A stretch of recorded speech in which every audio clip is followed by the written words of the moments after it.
ഇഹ്സാസ് bill മസ്ഊലിയ എന്ന് പറയും, ഉത്തരവാദിത്വ ബോധം. ഇത് ശറഇന്റെ ഒരു പ്രത്യേകതയാണ്.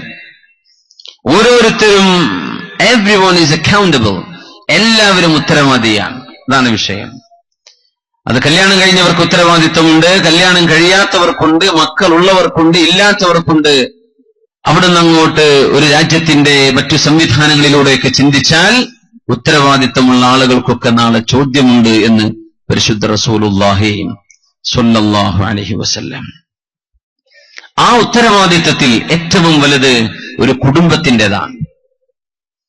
വിശുദ്ധ ഇസ്ലാം നമ്മുടെ കുടുംബ ബന്ധങ്ങളെ സുദൃഢമായി നിലനിർത്തുന്നത് അള്ളാഹുവിന്റെ അനുസരണയിൽ കൊണ്ടുവരുമ്പോഴാണ്.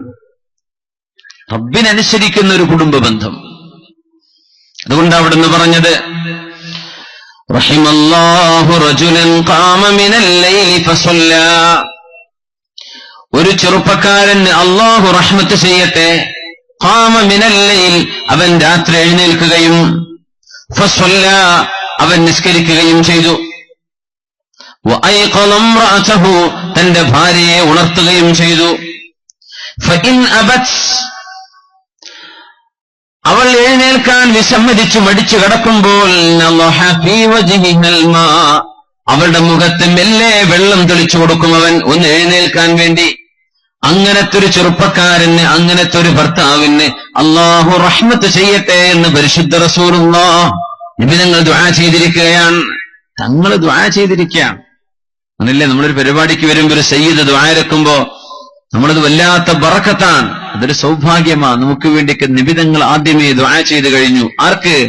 രാത്രി സുബഹിന്റെ മുമ്പ് 2 റക്അത്തെങ്കിലും നിസ്കരിക്കാൻ എഴുന്നേൽക്കുന്ന ഒരു പുരുഷന്. ഭാര്യയെ എഴുന്നേൽപ്പിക്കുന്ന ആൾക്ക്, ഒറ്റയ്ക്ക് നിസ്കരിക്കുന്നവരുണ്ടാവും, അവള് പിന്നെ വിളിച്ചാൽ എണീക്കൂല, അതുകൊണ്ട് അവളെ ഞാൻ വിളിക്കാറില്ല. അങ്ങനെയല്ല, നളഹ ഫീ വജ്ഹിഹിൽ മാ, മുഖത്തിച്ചിരി വെള്ളം ഒന്ന് കുടഞ്ഞു കൊടുക്കുക. ഒരു ബക്കറ്റ് വെള്ളം തലയിൽ കൂടെ ഒഴിക്കുക എന്നല്ല അതിനർത്ഥം. മെല്ലെ ഉണർത്താൻ, സ്നേഹത്തോടുകൂടെ, ദേഷ്യപ്പെടുത്താനല്ല. വറഹിമല്ലാഹു ഇംറഅതൻ, ഒരു പെണ്ണിനും അല്ലാഹു റഹ്മത്ത് ചെയ്യട്ടെ എന്ന് മുത്തനബി ദുആ ചെയ്തു. ഖാമത് മിനൽ ലൈൽ, അവളെ രാത്രി എഴുന്നേറ്റു. കുഞ്ഞ് കരഞ്ഞതാണ്, കുഞ്ഞിന് വിഷമം ഉണ്ടായിട്ടുണ്ട്, പകലന്തിയോളം ക്ഷീണിച്ചധ്വാനിച്ചവളാണ്. പക്ഷേ അല്ലാഹുവിന്റെ മുമ്പിൽ ഒരു 2 റക്അത്തെങ്കിലും ഞാനൊന്ന് സുജൂദ് ചെയ്യട്ടെ. ഹയ്യാല സ്വലാത്തി ഹയ്യാലൽ ഫലാഹ്, അസ്വലാത്തു ഖൈറും മിനൻ നൗം, ഉറക്കിനേക്കാളും ഖൈർ, ഉറക്കിനേക്കാളും നല്ലത് നിസ്കാരമാണെന്ന് വിളിച്ചു പറയുന്നതിന് മുമ്പ് ഞാനൊന്ന് എഴുന്നേൽക്കട്ടെ. അള്ളാഹു വിളിക്കുമ്പോ എഴുന്നേൽക്കുന്നതും വിളിക്കും മുമ്പേ എഴുന്നേറ്റ് വരുന്നതും വ്യത്യാസമുണ്ട്. വിളിച്ചാൽ വരുന്നവരുണ്ടാവും, കണ്ടറിഞ്ഞു വരുന്നവരായ നമുക്കിഷ്ടം. അങ്ങനെയല്ലേ? ഒരു കല്യാണമുണ്ട്, അവിടെ ഇച്ചിരി കാര്യങ്ങളൊക്കെ ചെയ്തു കൊടുക്കാനുണ്ട്, നീ നാളെ വരണം കേട്ടോ, കാര്യങ്ങളൊക്കെ ഒന്ന് വിളിച്ചാ വരുന്നവരുണ്ട്. അതല്ല, നാളല്ലേ കല്യാണം, പിന്നെ സപ്ലൈമാരൊക്കെ ഏർപ്പാടാക്കിയോ, എന്താ അവിടുത്തെ കാര്യങ്ങളൊക്കെ, ഞാൻ എന്താ ചെയ്തു തരേണ്ടത് എന്ന് ചോദിച്ചു വരുന്ന ആളുണ്ടാവും. ആരെയാ നമ്മൾ ഇഷ്ടപ്പെടുക? വിളിക്കുന്നതിന് മുമ്പേ വരുന്നവരെയാണ്. അള്ളാഹുവിന് ഇഷ്ടം അങ്ങനെയാണ്. നിസ്കാരത്തിന് അള്ളാഹ് വിളിക്കുന്നുണ്ട്, അതിന്റെ മുമ്പേ ഒന്ന് നേരത്തെ എഴുന്നേൽക്കുക. അള്ളാഹു തൗഫീഖൊക്കെ തരട്ടെ. ഇതൊക്കെ ഒരു വല്ലാത്ത രസമുള്ള, ലോകത്തെ ഏറ്റവും വലിയ എൻജോയ്മെന്റ് എന്നൊക്കെ പറഞ്ഞാൽ ഈ കൊടൈക്കനാലും മൈസൂരും പോലൊന്നുമല്ല. ഇതിനൊക്കെ ഒരു രസമുണ്ട്, അതിനൊരു ആനന്ദമുണ്ട്. ആ ഉറക്കൊക്കെ ക്ഷീണവും തളർച്ചയൊക്കെ ഉണ്ടായിരിക്കും, ഒന്ന് എഴുന്നേറ്റ് 2 റക്അത്ത് നിസ്കരിക്കുക. അങ്ങനത്തെ ഒരു കല്യാണം കഴിഞ്ഞ പെണ്ണിന് അല്ലാഹു റഹ്മത്ത് ചെയ്യട്ടെ. ഖാമത്ത് മിനൽ ലൈലി ഫസല്ലത്ത്, അവൾ നിസ്കരിച്ചവളാണ്. വഅയ്ഖലത്ത് സൗജഹാ, ഭർത്താവിനെ ഉണർത്തുകയും ചെയ്തു. ഫഇൻ അബാ, ഭർത്താവ് എഴുന്നേൽക്കാൻ വിസമ്മതിക്കുമ്പോ നളഹത് ഫീ വജ്ഹിഹിൽ മാ, ആ ഭർത്താവിന്റെ മുഖത്തേക്ക് ഒരൽപ്പം വെള്ളം തെളിച്ചു കൊടുത്തിട്ടെങ്കിലും എഴുന്നേൽക്കാൻ വേണ്ടി സഹായിക്കുന്ന ഒരു പെണ്ണിനും ഒരു ഭർത്താവിനും അള്ളാന്റെ റഹ്മത്തുണ്ടാകട്ടെ എന്ന് മുത്തുനബി സ്വല്ലല്ലാഹു അലൈഹി വസല്ലം. അള്ളാന്റെ റഹ്മത്തുണ്ടാവാൻ നിബിതങ്ങൾ ദുആ ചെയ്തിട്ടുണ്ടെങ്കിൽ പിന്നെ എന്തിനാ നമ്മൾ പേടിക്കുന്നത്? ആ കുടുംബത്തിൽ സന്തോഷം ഉണ്ടാവുള്ളൂ. അവിടെ പിന്നെ സ്ത്രീധനത്തെ ചൊല്ലില്ല, കച്ചറയും പ്രശ്നമൊന്നും ആ വീട്ടിലില്ല. ആ വീട്ടിലെ ഉമ്മയും അമ്മായുമ്മയും മക്കളും ഭർത്താവും ഒക്കെയുള്ള ബന്ധം സുദൃഢമാണ്. എന്തുകൊണ്ട്? അവരുടെ ബന്ധം അല്ലാഹുവിനോടാണ്. ആ കുടുംബത്തിൽ റഹ്മത്തുണ്ടാകും. അതുകൊണ്ട് ഈ പ്രശ്നങ്ങളൊക്കെ ഉള്ള ആളുകൾ ഇതൊന്ന് ട്രൈ ചെയ്യുന്നത് നല്ലതാണ്. നിങ്ങൾ സൈക്കോളജിസ്റ്റുകളും സൈക്കാട്രിസ്റ്റിനും ഡോക്ടറെയും കൗൺസിലിങ്ങിനൊക്കെ പോയിക്കോ, പക്ഷേ ഇങ്ങനെ ഒന്ന് ചെയ്തു നോക്കാം. രണ്ടുപേരൊന്ന് ട്രൈ ചെയ്തിട്ട് സുബഹിന്റെ മുമ്പൊന്ന് എഴുന്നേറ്റു 2 റക്അത്ത് നിസ്കരിക്കുക, അപ്പോഴേക്കും ബാങ്ക് കൊടുത്തേക്കും. അങ്ങനത്തെവരുടെ കുടുംബങ്ങളിൽ റഹ്മത്ത് ചെയ്യണേ എന്ന് റഹ്മത്തുൽ മുഹ്ദാ, ലോകത്തിന്റെ റഹ്മത്തായി വന്ന നബി റഹ്മത്തിന് വേണ്ടി ദുആ ചെയ്തു. ആ കുടുംബങ്ങൾക്ക് നീ കരുണ കൊടുക്കണമേ അല്ലാഹ്. അല്ലാഹു നമ്മുടെ കുടുംബങ്ങൾക്ക് അല്ലാഹുവിന്റെ ഈ ഹബീബിന്റെ പ്രാർത്ഥനയ്ക്ക് പകരമായി അല്ലാഹു നമുക്ക് കരുണ ചെയ്യട്ടെ. ആമീൻ യാ റബ്ബൽ ആലമീൻ. എന്തിനെ വെള്ളത്തിന്റെ കാര്യം പറഞ്ഞെന്നറിയോ? ഉലമാ പറയാ അൽ മാഉ മുൻഇഷ്, വെള്ളം എന്ന് പറയുന്നത് തെളിക്കുമ്പോൾ ഉന്മേഷം ഉണ്ടാവും. അതുകൊണ്ടാണ് നിബിതങ്ങൾ വെള്ളം തെളിയിക്കാൻ വേണ്ടി പറഞ്ഞത്. പിടിച്ചു വലിച്ചിട്ട് എഴുന്നേൽപ്പിക്കുക അതല്ല, ഒന്ന് വെള്ളം തെളിയിക്കുമ്പോ ഉന്മേഷം കിട്ടുന്ന സംഗതിയാണ് വെള്ളം. പെട്ടെന്ന് ഉറക്കൊക്കെ തെളിയും. ഉന്മേഷം എന്തിന്? നിസ്കരിക്കാൻ. യാ അല്ലാഹ്, വിശുദ്ധ ദീനിന്റെ അടിത്തറ കിടക്കുന്നത് എവിടെയാണ്? വീട്ടുകാരികളായ പെണ്ണുങ്ങൾ ഭർത്താക്കന്മാരോട് പറഞ്ഞിരുന്നതും അങ്ങനെയായിരുന്നു. ഇയ്യാക വകസ്ബൽ ഹറാം ഫഇന്നാ നസ്ബിറു അലൽ ജൂഅ് വല്ലർ വലാ നസ്ബിറു അലൻ നാർ.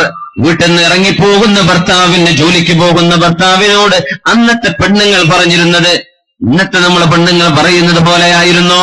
വരുമ്പോഴേ ചുരിദാർ ഉണ്ടെന്നും കേട്ടോ, അല്ലെങ്കിൽ സാരി കൊണ്ടുവരണം, അല്ലെങ്കിൽ ആ ഡ്രസ്സ്, അല്ലെങ്കിൽ ഇത്, അത് എവിടുന്ന് കൊണ്ടുവന്നാലും കുഴപ്പമില്ല, അല്ലെങ്കിൽ ഞാൻ സൽക്കാരത്തിനില്ല. അങ്ങനെയാണ്. കോഴിക്കോടൊക്കെ എല്ലാ കല്യാണത്തിനും പുതിയ ഡ്രസ്സ് ഇടുന്നൊരു ഏർപ്പാട് പണ്ടേ ഉണ്ട്. ഇപ്പങ്ങൾ നിർത്തിക്കണമെന്ന് എനിക്കറിയില്ല. ഇപ്പോഴും അങ്ങനെ തന്നെയല്ലേ? എല്ലാ സൽക്കാരത്തിനും പുതിയത്. അത് അന്നിട്ടല്ലോ, അതുകൊണ്ട് പറ്റൂല, പുതിയ വേണം. ടെക്സ്റ്റൈൽസ് ഒക്കെ പിടിച്ചിക്കണേ കോഴിക്കോട്ടുകാരെ കൊണ്ടാന്നാ എനിക്ക് തോന്നണം. കോഴിക്കോട്ടുകാരും തലശ്ശേരിക്കാരും. എത്രയാ അലമാരയിൽ സ്ഥലമില്ല, വെക്കാൻ സ്ഥലമില്ല, എന്നാലും ഇനിയും വേണമെന്നാ പറയാ. അത് ഭർത്താവിനെ കൊണ്ട് കഴിയൂല്ലേ? അതൊന്നും അവിടെ പ്രശ്നമല്ല. അത് കിട്ടിയില്ല, കല്യാണത്തിന് പോകാൻ പറ്റുള്ളൂ, എവിടുന്നെങ്കിലും കൊണ്ടുപോവാ. അങ്ങനെയായിരുന്നില്ല മുസ്ലിം ഉമ്മത്തിന്റെ പാരമ്പര്യം. ഇയ്യാക വകസ്ബൽ ഹറാം, വീട്ടിൽ നിന്ന് ഇറങ്ങിപ്പോകുന്ന ഭർത്താവിനോട്, ബാപ്പയോട് മക്കൾ പറഞ്ഞിരുന്നത്, ഭർത്താവിനോട് ഭാര്യമാർ പറഞ്ഞിരുന്നത് ഇയ്യാക വകസ്ബൽ ഹറാം. പിന്നെ ഹറാമിന്റെ പൈസ കൊണ്ടുവരല്ല കേട്ടോ, ഹറാമിന്റെ പൈസ ഞങ്ങൾക്ക് വേണ്ട കേട്ടോ. നേരം പുലർച്ചെ നേരത്തെ നിങ്ങൾ പുറപ്പെടുന്നു, ഇനി വൈകുന്നേരമാ തിരിച്ചു വരാ. കിട്ടുന്ന പൈസ ഹലാലാണോ എന്ന് ഉറപ്പ് വരുത്തേണമേ. ഞങ്ങൾക്ക് പലിശയുടേത് വേണ്ട, ആളുകളെ വഞ്ചിക്കുന്ന പൈസകൾ വേണ്ട, ഡ്യൂപ്ലിക്കേറ്റ് വിറ്റിട്ട് ഒറിജിനൽ എന്ന് പറഞ്ഞ് വിറ്റിട്ടുള്ള പൈസ ഞങ്ങൾക്ക് വേണ്ട, ഹലാലല്ലാത്തത് ഞങ്ങൾക്ക് വേണ്ട കേട്ടോ. പ്രയാസങ്ങളും വിശപ്പും ഞങ്ങൾക്ക് സഹിക്കാൻ കഴിയും. നരകത്തിന്റെ ചൂട് ഞങ്ങൾക്ക് സഹിക്കാൻ കഴിയില്ല കേട്ടോ. അതുകൊണ്ട് ഒന്നും കിട്ടിയില്ലെങ്കിൽ സാരല്ല, വിശന്നിട്ടെങ്കിലും കഴിയാം, ഹറാമ് കൊണ്ടുവരല്ലേ എന്ന് ഭർത്താക്കന്മാരോട് പറഞ്ഞിരുന്ന പെണ്ണുങ്ങൾ കുറച്ച് ശ്രദ്ധിക്കണം. അവരും ഈ വഴിക്ക് ഭർത്താക്കന്മാരെ ഒന്ന് സഹായിക്കണം, ഒരാശ്വാസം കൊടുക്കുക, കഴിയാത്തത് ചോദിക്കാതിരിക്കുക. അങ്ങനെയാണ് കുടുംബത്തിന്റെ അടിസ്ഥാനം കിടക്കുന്നത് അള്ളാഹുവിന്റെ പൊരുത്തത്തിൽ. യാ അയ്യുഹല്ലദീന ആമനൂ ഖൂ അൻഫുസകും വഅഹ്ലീകും നാറാ വഖൂദുഹൻ നാസു വൽ ഹിജാറ. വിശുദ്ധ ഖുർആനിലെ ഈ ആയത്ത് ഓതിയപ്പോഴാണ് അള്ളാഹുവിന്റെ റസൂലിന്റെ സ്വഹാബികളിൽ ഒരു സ്വഹാബി ബോധം കെട്ട് വീണുപോയത്. എന്താ അർത്ഥം? യാ അയ്യുഹല്ലദീന ആമനൂ, ഖൽബിന്റെ ഉള്ളിൽ അള്ളാഹുവിനെയും റസൂലിനെയും അന്ത്യനാളും മലക്കുകളിലും മുർസലീങ്ങളിലും കിതാബിലും ഖദറിലും ഖളായിലും വിശ്വസിച്ച കൂട്ടരെ, ഖൽബിൽ ഈമാനുള്ളവരെ, ഖൂ അൻഫുസകും വഅഹ്ലീകും നാറാ, നിങ്ങളും നിങ്ങളുടെ കുടുംബവും നരകത്തിൽ പോവാതിരിക്കാൻ ശ്രദ്ധിക്കണമേ.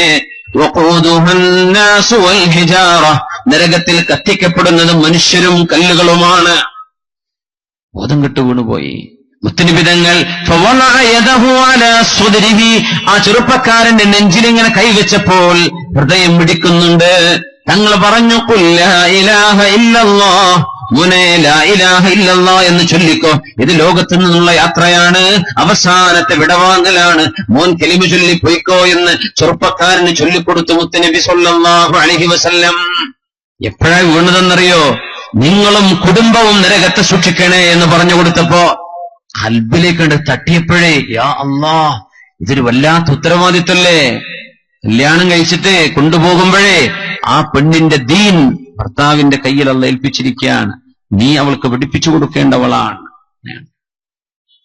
റബ്ബേ, അങ്ങനെയൊക്കെ ആയോ? എത്രയോ ഹിജാബ് ഇട്ട് നടന്ന പെൺകുട്ടികളെ അതൊക്കെ വലിച്ചൂരി തട്ടോ അല്ലെങ്കിൽ അത് തോളിലൂടെ ഇട്ടാലൊക്കെ മതി, ഇങ്ങനെയൊക്കെ പോരി എന്റെ കൂടെ ചെത്തിപ്പൊളിച്ചൊക്കെ പോന്നാൽ മതി എന്ന് പറഞ്ഞ് എത്രയോ നല്ല കുട്ടികളെ പഴപ്പിച്ച ഭർത്താക്കന്മാര് കാണും.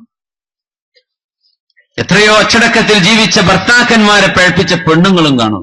പെണ്ണുങ്ങളെ പഴപ്പിച്ച ഭർത്താക്കന്മാരും കാണും. നിങ്ങളിപ്പോ ഒരു മൂലരായിട്ടോ നടക്കണ്ട, നിങ്ങളിപ്പോ എഞ്ചിനീയറാന്ന് പറഞ്ഞിട്ടല്ലേ ഞാൻ കെട്ടിയത്, അതുകൊണ്ട് നിങ്ങൾ ഈ കോലൊക്കെ ഒന്ന് മാറ്റിയിട്ട് ഒരു ചെത്തിപ്പൊളിയൊക്കെ ആയിട്ട് ഒന്ന് ഉഷാറായിട്ട് വാ, ജീൻസ് എന്ത് ചെയ്താൽ മതി, ആ ടീഷർട്ടൊക്കെ ഇട്ടാൽ മതി, ഇതൊന്നും വേണ്ടത് ഊരി വെക്കെന്ന് പറഞ്ഞ് തൊപ്പിയും തലപ്പാവൊക്കെ ഊരി വെപ്പിച്ച് മോഡേണാക്കി നടത്തുന്ന പെണ്ണുങ്ങളും, വളരെ നല്ല നാടേണായ പെണ്ണുങ്ങളെ മോഡേണാക്കുന്ന ചെറുപ്പക്കാരും ഒക്കെ പല കൂട്ടരും ഇല്ലേ? ഒരു സിനിമ പോലും കാണാത്ത പെൺകുട്ടികളൊക്കെ നിക്കാഹ് കഴിഞ്ഞിട്ടേ ബൈക്കിലെടുത്ത് കൊണ്ടുപോവാ കോഴിക്കോടേക്ക്, പ്രധാന തിയേറ്ററുകളിലേക്ക്. പിന്നെ ഒരു സിനിമയൊക്കെ കാണാൻ ഞങ്ങളുടെ കുടുംബത്തിൽ പതിവാ, അതുകൊണ്ട് വാന്ന് പറഞ്ഞ് കൊണ്ടുപോകും. എവിടെ? അതിന്റെ ഉള്ളകം എന്താണെന്ന് പോലും കണ്ടിട്ടില്ലാത്ത പെൺകുട്ടിയെ അങ്ങനെ ശീലിപ്പിച്ചവർ, പഠിപ്പിച്ചവരില്ലേ? അങ്ങനെ ഹറാം എന്താണെന്നോ ഹറാമിന്റെ അശ്ലീലതകൾ എന്താണെന്നോ അറിയാത്ത പെൺകുട്ടികളെ കല്യാണം കഴിച്ചതിന്റെ ശേഷം ഭർത്താവ് കാണിച്ചു കൊടുക്കാൻ അശ്ലീലം, ഇതുപോലെയൊക്കെയാണ് നമുക്ക് ആവേണ്ടത് എന്ന് പച്ചയായ വ്യഭിചാരം കാണിച്ചു കൊടുത്ത് കണ്ണുകളെ പിഴപ്പിച്ച ഭർത്താക്കന്മാരില്ലയോ? എത്ര കേസുകളാണ്, എന്തെല്ലാമാ നാട്ടിൽ നടക്കുന്നത്.